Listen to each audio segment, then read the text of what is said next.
తొలి సంధ్య నీతోని ఆరంభం, నీతో ప్రతి క్షణము ఆస్వాదించెదను.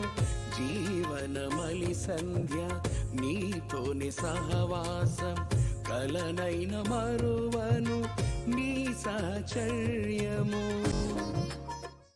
సర్వాధికారియు నిరంతర స్తోత్రార్హుడు యేసుక్రీస్తు ప్రభువారి ప్రశస్త నామములో ఉదయకాలపు వర్తమానాల కొరకు ఎదురు చూస్తున్న మీ అందరికీ ఇమాన్యుయల్ మినిస్ట్రీస్ తరపున మా శుభాభివందనాలు తెలియచేస్తున్నాను. క్రీస్తునందు మాకు అత్యంత ప్రియమైన దైవ జనాంగమా, ఎలా ఉన్నారు? ఈరోజు అరుణోదయపు దినాన లేచి ప్రార్థన చేసుకున్నారా? కనీసం 2-3 అధ్యాయులైన దేవుని వాక్యాన్ని చదువుకున్నారా?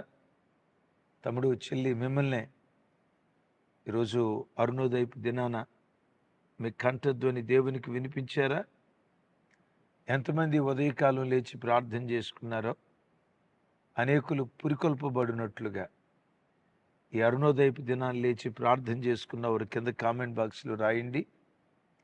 ఇంకా ప్రార్థన చేసుకోకుండా నిర్లక్ష్యంగా ఉన్న చెల్లి, తమ్ముడా, ప్రార్థన చేసుకోకుండా ఉదయకాలం దేవునితో గడపకుండా గడప దాటి బయటికి వెళ్ళొద్దని ప్రేమతో మీ అన్నగా, మీ సహోదరునిగా బ్రతిమలాడుకుంటూ ఉన్నాను. ఈరోజు రాత్రి తప్పకుండా కుటుంబంలో కుటుంబ ఆరాధన జరిగించుకోండి. అలాగే రాగల దినాల్లో ఆయా స్థలాల్లో జరగబోతున్న మీటింగ్స్ ఇమాన్యుయల్ మినిస్ట్రీస్ ద్వారా, అలాగే కొంతమంది ఏర్పాటు చేసిన కోటాల్లో దేవుని వాక్యం చెప్పడానికి నేను రాబోతూ ఉన్నాను. ఈరోజు రేపు కర్ణాటక రాష్ట్రం గంగావతి దగ్గర 2 రోజులు మీటింగ్కి నేను గంగావతి వస్తూ ఉన్నాను. ఆ పరిసర ప్రాంతాల్లో ఉన్న ప్రజలందరినీ ప్రేమపూర్వకంగా ఆహ్వానిస్తున్నాం. 20, 21 అనగా గురు శుక్రవారాలు. అలాగే వచ్చే వారం 24, 25 తారీఖులు నర్సాపూర్ వస్తూ ఉన్నాను. 26వ తారీఖు పగటి పూట మందిరంలో కుటుంబ క్షేమం కొరకై ఉపవాస ప్రార్థన, ప్రత్యేక ఉపవాస ప్రార్థన. 26వ తారీఖు రాత్రి బెంగళూరులో మీటింగ్ ఉంది. 27వ తారీఖు ఖమ్మంలో మీటింగ్ ఉంది. ప్రార్థించండి, పాలు పంపులు పొందండి. మరి ప్రాముఖ్యంగా మార్చి నెల 3, 4, 5 తారీఖుల్లో జహీరాబాదులో 3 దినాలు సువార్త సభలున్నాయి. ప్రార్థించండి. ఎరిగిన వాళ్ళందరికీ ఇది షేర్ చేయగలరని ప్రేమతో మీ అందరికీ మనవి చేస్తూ ఉన్నాను. మంచిది. ఈ దినం పరిశుద్ధాత్మ దేవుడు మన ఒక్కొక్కరి కొరకు సిద్ధపరిచిన ఓ దివ్యమైనటువంటి సందేశం, మిమ్మును మనందరినీ బ్రతికించే సందేశం, గుండెల్లో నిరీక్షణను కలుగు చేసే ఓ దివ్యమైన వర్తమానం. రండి ధ్యానించుదాం.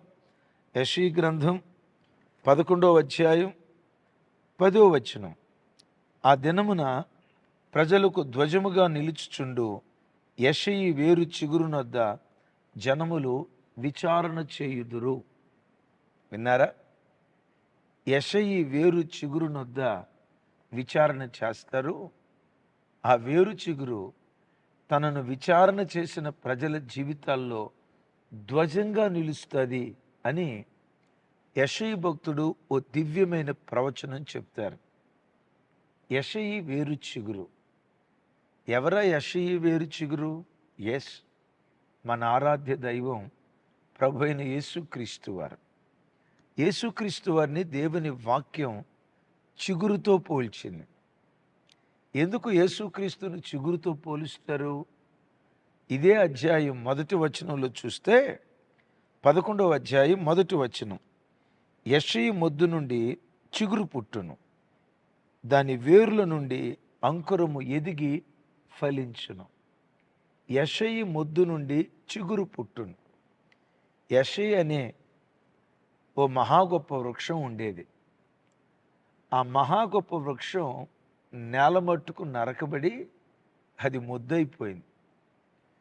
చూసిన వాళ్ళంతా ఒకప్పుడు ఎంత పెద్ద చెట్టు ఉండేదిరా, ఇక్కడ ఎంత గొప్ప మహావృక్షం ఉండేదిరా, ఎన్ని ఆకాశ పక్షులు దీని నీడన విశ్రమించాయోరా.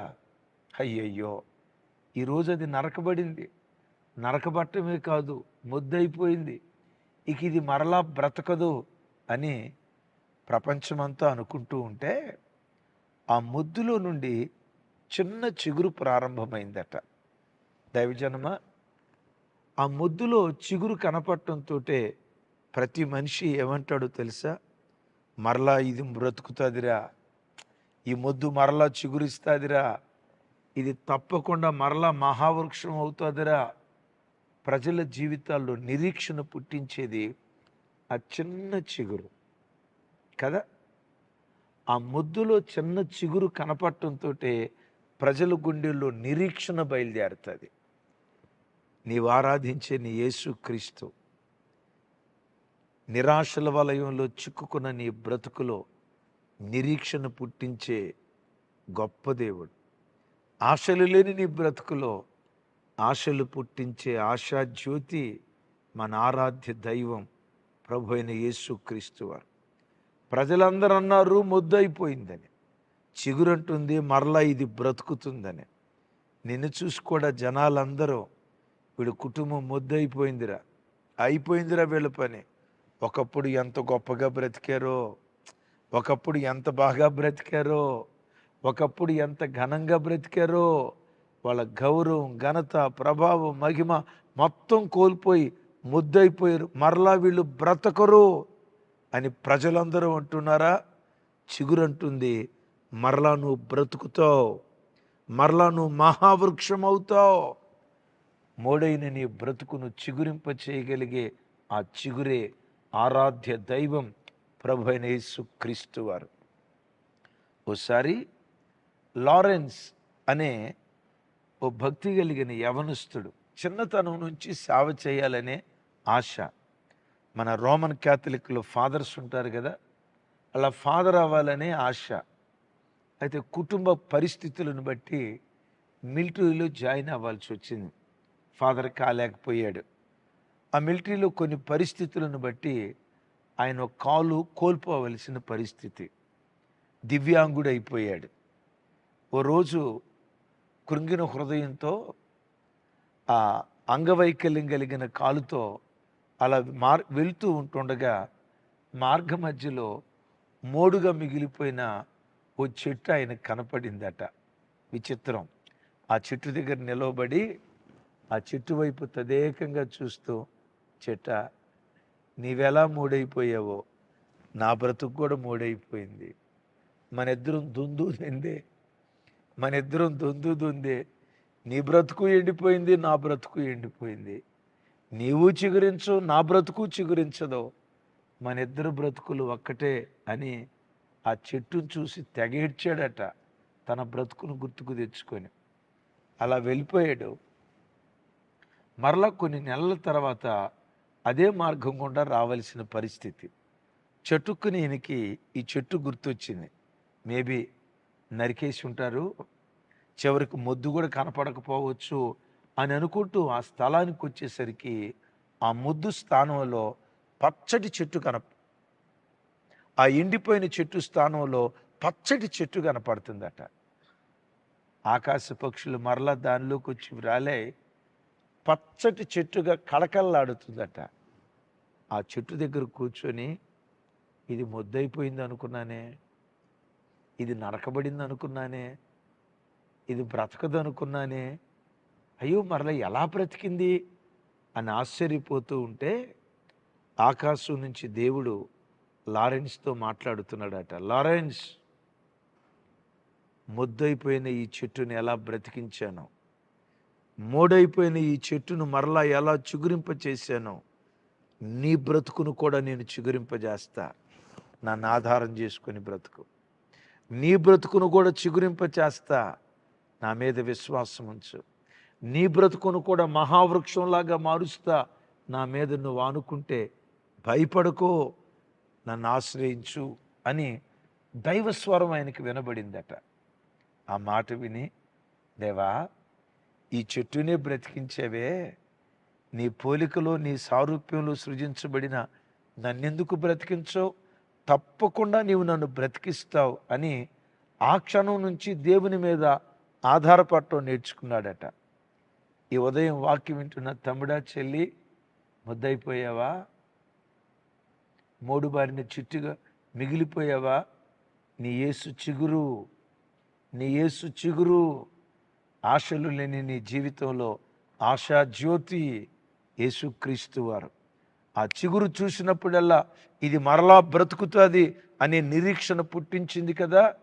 యేసుక్రీస్తు నీ నిరీక్షణకు ఆధారం. ఆ మాట పట్టుకొని మరలా ఆర్సిఎం ఫాదర్స్ దగ్గర బ్రదర్గా జాయిన్ అయ్యాడట. వాళ్ళకు వంట చేసి పెట్టడం, వాళ్ళకి బట్టలు శుభ్రం చేసి రెడీ చేసి పెట్టడం, ఆ ఫాదర్స్ రూమ్స్ అంతా క్లీన్ చేయటం, ఆ పని చేస్తున్న దినాల్లో అద్భుతం. ప్రతి క్షణం దేవుని సన్నిధిని అనుభవించటం ఎలా ఆయన ప్రాక్టీస్ చేయటం ప్రారంభించాడు. పాత్రలు తవ్వేటప్పుడు, బట్టలు ఉతికేటప్పుడు ఇలా ప్రార్థన చేసుకునేవాడట. దేవా, ఈ బట్టలు కొన్న మురికి సబ్బు ద్వారా ఎలా వదిలిపోతుందో వాక్యమనే సబ్బు ద్వారా నా మాలిన్యాన్ని తొలగించాయా. దీనిలో ప్రకాశం ఎలా బయలుదేరిందో నా ప్రవర్తన ప్రకాశించినట్లుగా కార్యం చేయాలి అని ప్రతి క్షణం దేవునితో గడుపుతూ ఒక అద్భుతమైన పుస్తకం రాశాడు. ఆ పుస్తకం పేరే ప్రతి క్షణం దేవుని సన్నిధిని అనుభవించుట ఎలా. విన్నారా? ప్రతి క్షణం దేవుని సన్నిధిని అనుభవించటం ఎలా. అద్భుతమైన రచయితగా మారిపోయాడు. ఒక అద్భుతమైన బ్రదర్గా రోమన్ క్యాథలిక్ చరిత్ర పుటల్లో నిలిచిపోయాడు. మీరు అప్పుడప్పుడు రోమన్ క్యాథలిక్ పేరుల్లో లారెన్స్ అనే పేరు వింటారు కదా. ఆ లారెన్సే ఈ బ్రదర్. విన్నారా? ముద్దయిపోయింది అనుకున్నారు. ఆ వ్యక్తే కాదండి. దావీదు వంశవృక్షం, అదే యెషయి వంశవృక్షంలో నుంచి దావీదు బయలుదేరాడు కదా. దావీదు తర్వాత పిల్లలు రాజు అయిన తర్వాత దావీదు యొక్క రాజ్యం మధ్యధరా సముద్రం నుండి యూఫ్రటీస్ నది వరకు, యోర్దాను నది వరకు, మధ్యధరా సముద్రం నుండి యూఫ్రటీస్ నది వరకు దావీదు సామ్రాజ్యం విస్తరించింది. ఎంత? ఇజ్రాయేలు రాజ్యం వరకు. అయితే దావీదు రాజ్యం నరకబడింది, ముద్దయిపోయింది. ఆ దావీదు ముద్దులో నుంచి ఉద్భవించిన చిగురు ఆరాధ్య దైవం ప్రభు అయిన యేసు క్రీస్తు వారు. దావీదు కుమారుడా అని పేరు వహించిన వాడు ఒక చిగురులాగా ప్రారంభమయ్యాడు. ఆ చిగురు దావీదు రాజ్యంలాగా చిన్న రాజ్యంగా మిగిలిపోలేదు. వింటున్నారా? చిన్న రాజ్యంగా మిగిలిపోలేదు. దావీదు రాజ్యం తొకడా మధ్యధరా సముద్రం నుండి యూఫ్రటీస్ నది వరకు చిన్న రాజ్యం. కానీ దావీదులో నుంచి ఉద్భవించిన చిగురైన యేసుక్రీస్తు సామ్రాజ్యం ఉందే అమెరికా నుండి ఆస్ట్రేలియా వరకు. తమిళ లక్ష్మణరావు, అమెరికా నుండి న్యూజిలాండ్ వరకు ప్రపంచమంతా యేసుక్రీస్తు సామ్రాజ్యం విస్తరించింది. కోల్పోయిన దానికంటే కొలతలేనంత రెట్టింపు యేసుక్రీస్తు రాజ్యం వ్యాపించింది. యేసుక్రీస్తు చిగురు. తమ్ముడు, నువ్వు కోల్పోయిన ప్రభావం కంటే, నువ్వు కోల్పోయిన ఘనత కంటే, నువ్వు కోల్పోయిన మహిమ కంటే, నువ్వు కోల్పోయిన విలువ కంటే, నువ్వు కోల్పోయిన ఆశీర్వాదం కంటే, నువ్వు కోల్పోయిన పరువు ప్రతిష్టల కంటే మించిన పరువు ప్రతిష్ట, మించిన ఘనత, మించిన ఆశీర్వాదం నిశ్చయంగా దేవుడు నీ ఒడిలో కొమ్మరించునుగాక. ఏం కోల్పోయి తమ్ముడా ఈరోజు వాక్యం వింటున్నావు? చెల్లి, ఏం కోల్పోయి ఈ వాక్యం వింటున్నావు? బ్రతుకులు ఆశలు చచ్చిపోయాయా? ఈ అప్పుల ఊబిలో నుంచి బయటపడతాను, నిరీక్షణ లేదా? ఈ భర్త మారుతాడు, నిరీక్షణ లేదా? నా ఆరోగ్యం కుదుట పడుతుంది, నిరీక్షణ కోల్పోయావా? ఈ కుమార్తె వివాహం కాదేమో, నిరీక్షణ కోల్పోయావా? ఇక ఆ ఉద్యోగం నాకు రాదు, నిరీక్షణ కోల్పోయావా? నిరీక్షణ లేని నీ బ్రతుకులో నిరీక్షణ పుట్టించే చిగురు ఆరాధ్య దైవం ప్రభు అయిన యేసు క్రీస్తు వారు. ఆయనకు మహిమ కలుగును గాక. అయ్యా, ఒకప్పుడు మా కుటుంబం ఎంత గొప్పగా బ్రతికేదో, ఆ గౌరవం అంతా పోయిందయ్యా, ఆ పరువంతా పోయిందయ్యా, నరకబడ్డాం. తమ్ముడా, నువ్వు నరకబడటమే కాదు, యెషయి కుటుంబం నరకబడింది. నరకబడిన చెట్టును నరకబడిన స్థితిలోనే దేవుడు ఉంచాడా? చిగురు ప్రారంభం కాలేదా? నీ బ్రతుకులో కూడా చిగురు ప్రారంభం. తమ్ముడు, ఎక్కడుండి వాక్యం వింటున్నావో, చెల్లి ఎక్కడుండి వాక్యం వింటున్నావో, నీ బ్రతుకుల్లో కూడా చిగురు చిగురు చిగురు ఉద్భవించబోతుంది. నిరీక్షణ పుట్టబోతుంది. కోల్పోయిన దానికంటే మించిన ప్రభావం, మించిన ప్రభావం నా దేవుడు నీకు అనుగ్రహించునుగాక. ఆమేన్. అయితే మన బ్రతుకులో చేయాల్సింది, ఈ చిగురు మరలా బ్రతికించేది మాత్రమే కాదు. ఇక్కడ ఏమంటాడు? ఆ దినమున జనులు ధ్వజముగా నిలుచుచుండు చిగురునొద్ద విచారణ చేయుదురు. ఈ చిగురు ఏం చేస్తట? ధ్వజముగా నిలుస్తుందట. ధ్వజము అంటే జై జెండా, బ్యానర్ అని అర్థం. ఇప్పుడు వరల్డ్ కప్ క్రికెట్ మ్యాచ్ జరిగిందండి. ఓ 15 జట్లు 20 జట్లు ఆడతాయి. ఫైనల్ డే రోజు 2 జట్లు, ఆ 2 జట్లు ఒకరు విజేత అవుతారు కదా. విజేతగా నిలిచిన ఆ జట్టు యొక్క దేశపు జాతీయ జెండా ఆ మైదానం అంతా రెపరెపలాడుతుంది. ఒలింపిక్ గేమ్స్లో గెలిచిన ఆ దేశపు జాతీయ జెండా రెపరెపలాడుతుంది. ఏ జెండా రెపరెపలాడిద్దాయి అంటే జయాన్ని పొందిన వారి జెండా. ఈ చిగురు ఎవరో తెలుసా? నిన్ను చిగురింపు చేసేవాడు మాత్రమే కాదు, కోల్పోయిన దాన్ని నీకు ఇచ్చేవాడు మాత్రమే కాదు, వాటికి మించి నీ బ్రతుకులో, నీ జీవితంలో ధ్వజముగా నిలిచేవాడు. అంటే నిన్ను గెలిపించేదేవాడు. ఆమేన్. ఎక్కడ ఓడిపోయావు? ఏ రంగంలో ఓడిపోయావు? అపోస్తలుడైన పౌలు వారు అంటారు కదా, ఎటు పోయినా జయోత్సవంతో ఊరేగించుచున్న దేవునికి స్తోత్రం కలుగునుగాక అంటాడు. ఎవరు? యేసు ధ్వజముగా నిలిచేవాడు, నిన్ను గెలిపించేవాడు, నీ గెలుపును తన గెలుపుగా ఎంచేవాడు. యేసు నామం పేరిట తమ్ముడు, చెల్లి, ఈరోజు ఏ పని నిమిత్తం వెళ్తున్నావో ఆ పనిలో దేవుడు నీకు విజయాన్ని ఇచ్చునుగాక. నువ్వు తలపెట్టిన ప్రయత్నాలలో దేవుడు జయాన్ని ఇచ్చునుగాక. నీ చేతులతో ఏ వ్యాపారాన్ని ప్రారంభించబోతున్నావో ఆ వ్యాపారంలో దేవుడు నిశ్చయంగా నీకు జయమిచ్చునుగాక. ఏ పని ప్రారంభించాలనే ఆలోచనతో ఆ పని ప్రారంభించావో, అది గృహ నిర్మాణమే కావచ్చు, వ్యాపార ప్రారంభమే కావచ్చు, ఓ కంపెనీ ప్రారంభమే కావచ్చు, ఓ కాంపిటేటివ్ ఎగ్జామ్ కోసం నువ్వు అడుగుపెట్టు. ఎక్కడ నువ్వు అడుగుపెట్టినా ప్రారంభించిన ప్రతి పనిలో విజయోత్సవంతో ఈ దినమే కాదు, నీ బ్రతుకు దినములంతా విజయోత్సవంతో దేవుడు ఊరేగించునుగాక. అయితే నీ బ్రతుకులో చేయాల్సింది, చిగురునొద్దే నువ్వు విచారణ చేయాలి.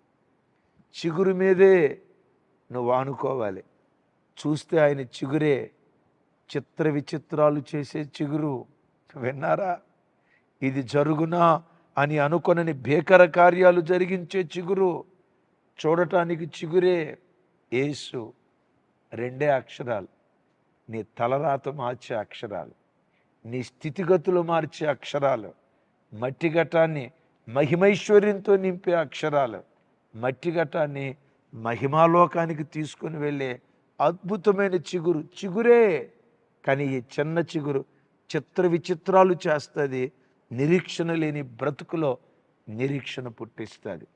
ఈరోజు దేవుడు నీ బ్రతుకులో ఈ కార్యాలు చేయనట్లుగా, నంబర్ 1 నిరీక్షణ పుట్టించేవాడు, నంబర్ 2 చిగురింప చేసేవాడు, నంబర్ 3 కోల్పోయిన దానికంటే కొలతలేనంత ప్రభావాన్ని ఇచ్చేవాడు, ఆఖరిది ధ్వజముగా నిన్ను నిలిపేవాడు. ఈ 4 ఆశీర్వాదాలు ఈ దినం దేవుడు మనకు అనుగ్రహించినట్లుగా ఓ చిన్న ప్రార్థన చేస్తాను. ఏకీభవిస్తారా? సర్వశక్తి గల తండ్రి, ఈ దినం మాతో మీరు మాట్లాడిన మాటలకై స్తోత్రాలు. కొందరి బ్రతుకులు నరకబడ్డాయ్యా. ఒకప్పుడు బాగా బ్రతికి ఇప్పుడు సర్వం కోల్పోయిన స్థితిలో, కృంగిన స్థితిలో అల్లాడుతూ ఈ వాక్యం వింటున్నారు. ఏ బిడ్డ కన్నీళ్లు విడుస్తూ ఈ వాక్యం వింటున్నారో ముద్దులు మరలా చిగురించాలి, వాటిలో మరలా చిగురు పుట్టాలి. కోల్పోయిన దానికంటే కొలతలేని ప్రభావం ఈ వాక్యం వింటున్న ప్రతి బిడ్డకు యేసు నామములో మీరు దయచేయుదురుగాక. అయ్యా, ఈరోజు బిడ్డలు ఏ పని ప్రారంభించబోతున్నారు? వ్యాపారాలు ప్రారంభించబోతున్న బిడ్డల కొరకు స్తోత్రాలు, కంపెనీలు ప్రారంభించబోతున్న బిడ్డల కొరకు స్తోత్రాలు, కాంపిటేటివ్ ఎగ్జామ్స్ కొరకు పనులు గృహ నిర్మాణం కొరకు పనులు ప్రారంభించబోతున్న బిడ్డల కొరకు, సేవ నిమిత్తం బయలుదేరి వెళ్ళబోతున్న బిడ్డల కొరకు స్తోత్రాలు. ఎటు పోయినా ఈ వాక్యం వింటున్న ప్రతి బిడ్డను విజయోత్సవంతో మీరు ఊరేగించుదురుగాక, విజయోత్సవంతో మీరు ఊరేగించుదురుగాక. ఎటు పోయినా విజయోత్సవంతో ఊరేగించు దేవునికి స్తోత్రం కలుగునుగా. కానీ మా పితరుని నోట ఉన్న మాట ఈ బిడ్డల నోట ఉంచుదురుగాక. ఆత్మీయ జీవితంలో ఎవరు ఓడిపోయారో, ఓడిపోయిన వారి బ్రతుకులో ధ్వజంగా మీరు నిలవబడండి. ఓడిన చోట గెలిపించండి. సమస్త ఘనతలు మీకు ఆరోపిస్తూ యేసు నామం పేరిట ప్రార్థించి స్తుతించి పొంది ఉన్నాం తండ్రి. తండ్రి అయిన దేవుని ప్రేమ, కుమారుడైన యేసుక్రీస్తు వారి దివ్య కృప, పరిశుద్ధాత్మ దేవుని సహవాసం మనకు సకల పరిశుద్ధులకు సదా తోడయుండి నడిపించునుగాక. ఆమేన్, ఆమేన్, ఆమేన్. Thank you.